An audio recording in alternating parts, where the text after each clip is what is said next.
Alors c'est pas tout, c'est l'huile de moteur dans les aliments. Vous avez peut-être connu cet épisode révélé par le Canard enchaîné du 14 mai 2007, qui a été d'ailleurs vérifié ensuite. Le 21 avril 2007, le numéro 1 français de la transformation des oléagineux, qui s'appelle Saipol, qui est propriétaire du groupe Le Sieur, a prévenu la répression des fraudes, un service français encore, que l'huile qu'elle avait achetée en Ukraine pour les aliments comportait de l'huile de moteur, une huile minérale dérivée d'hydrocarbures. 2800 tonnes d'huile livrées en France avaient été coupées de 19 tonnes d'huile de moteur, évidemment hautement toxique, hautement cancérogène, etc.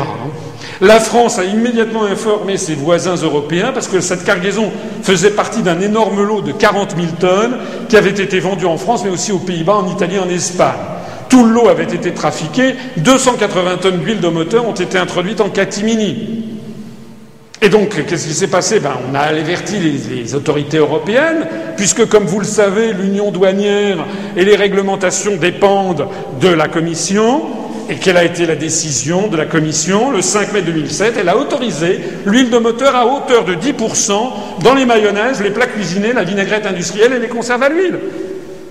C'est-à-dire que là encore, comme toujours, la seule chose qui compte pour les créateurs de la construction européenne, c'est uniquement les intérêts financiers, les intérêts des lobbies qui s'exercent sur eux, puisqu'il n'y a pas de peuple européen. Le peuple européen n'existe pas. Les Français se foutent éperdument de la Commission européenne. Ils ne sont pas les seuls. Les Slovaques s'en fichent éperdument. Les Italiens ne savent pas où c'est. Les Espagnols n'en ont rien à faire, etc. C'est une création qui ne concerne que quelques milliers de spécialistes et qui est le jouet de tous les lobbies.